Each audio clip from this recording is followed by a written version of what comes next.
Trump ki maikaidigi Nobel Peace Prize fangnabagidamagta honariba asina maram oiduna ahumsuba lanjau thoklagadra haibagi oiba wahang kaya ama thorakli. Ukraine landform asi losillo hainabagidamagta pressure tawbuda USA gi maikaidigi nuclear submarine ani nuclear weapon ga loinana Russia gi manak nakpa mafamsingda thajinkre. Pakhumuina Vladimir Putin gi maikaidigi su Russia gi leiriba Orshinik missile asi Russian territory wangba lanthoraktuna Europe ki manak nakpa mafamsingda yoksillahangadauri. India amasung US ki oina nauna laklib unkhanaba asidasu Trump ki maikaidigi India hairiba country si Russia dagi thau leidaroi haiba wafam phawba media da phungdodli. I understand India no longer is going to be buying oil from Russia. That's what I heard. I don't know if that's right or not, but Khudingmak puhnabu video amada amukka hana taramna ukjari handaki August tha haurakpa asidagi angakpa nungaiba khaktani international stage ta aikoina hausi uba phanglatliba anauba development sing ase.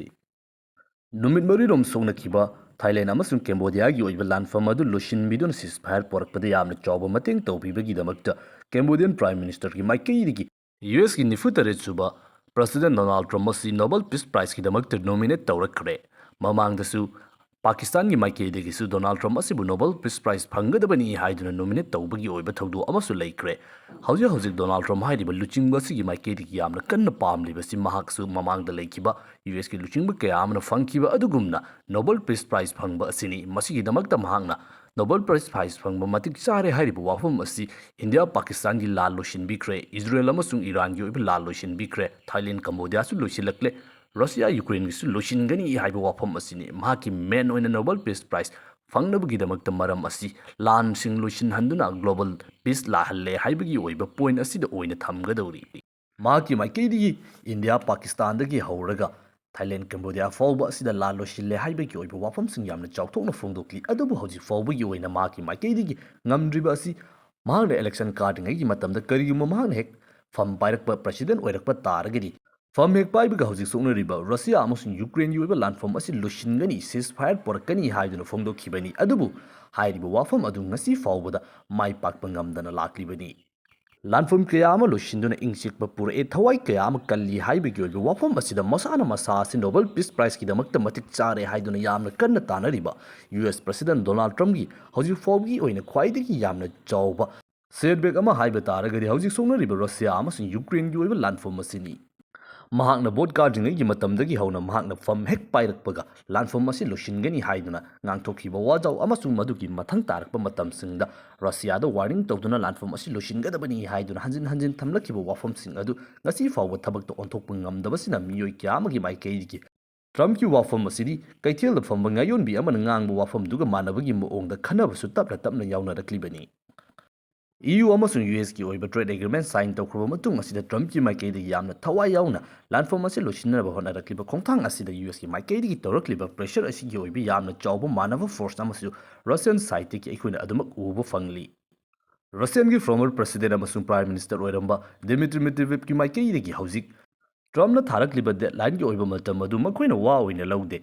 US na pressure tawraga hektamak chatkadaba Russia natte haiba wafam asi phongdorakli maki maikaidigi yamna clear oina Russia hairiba country asi Iran Israel gumba country natte maram aduna US na hairaga hektamak kiduna tawgadaba natte haiba wafam asini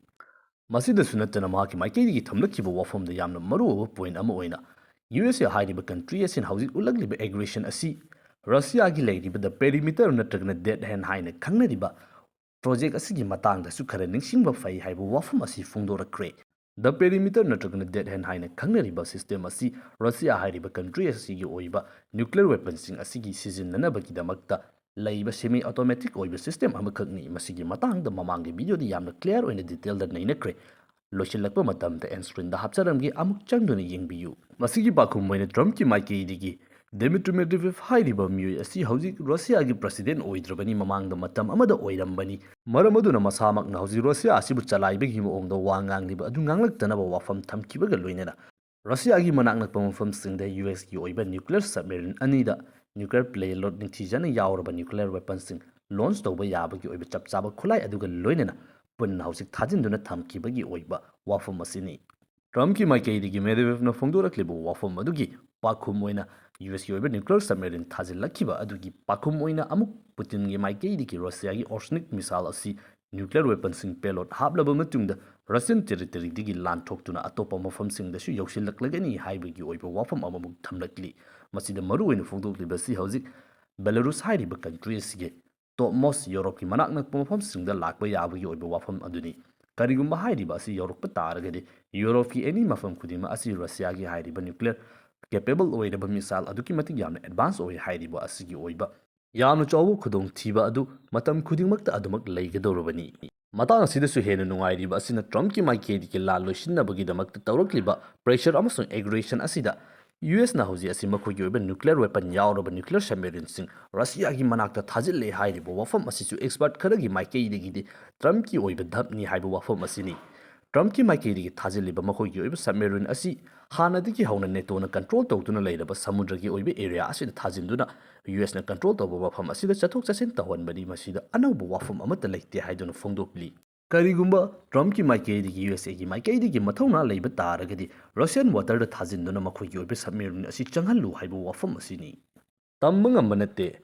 Nobel Peace Prize फंगनबगीदमक्ति यामना कन्न होनरिबे US president Donald Trump असी मागी ओइनेदि हाइनिंगबा तौनिंगबा करिमता limit लेतबगी मओंगदा लैबसिना लांजाव अमा ओइरकद्रा हाइबगी ओइबा अकीबा अदुसु अदुमक थोक्तबदि नत्ते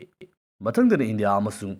USA की ओइना नौना लाक्लिबा लैरिबा relation असिगी ओइबा वालक्लिबा माइकई असिदा मु गेंगबिनसि हौजी असे USA की माइकईदगी India का ट्रेड डील अमा साइन तौनबगीदमक्ता प्रेशर पीबा अमसुंग रशिया यूक्रेन लानफम असे लोसिनबदा इंडिया मतेंग तहन्दुना रशिया प्रेशर तहन्नबगीदमक्ता होनबा मतमदा इंडिया हाइरिबा कंट्री असिना रशियादगी क्रूड ऑयल लैबदा नत्तना खुलाई कयामसु लौवी हाइबगी ओइबा वाफम असिदा यूएस की माइकईदगी इंडिया की मथक्ता 25% टेरिफ थमजिलखरबनी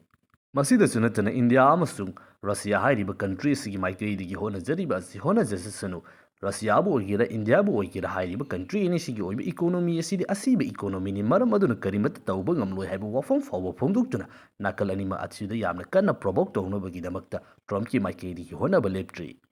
मसीदसु नत्तना यूएस की माइकेदगी टेरिफ थमजिलखरबा मतुंगदा इंडिया हाइरिबा कंट्री असिना मखाताना रशियादगी क्रूड ऑयल सिंग लैररोय हाइबगी ओइबा वाफम मियोय कयामगी माइकेदगी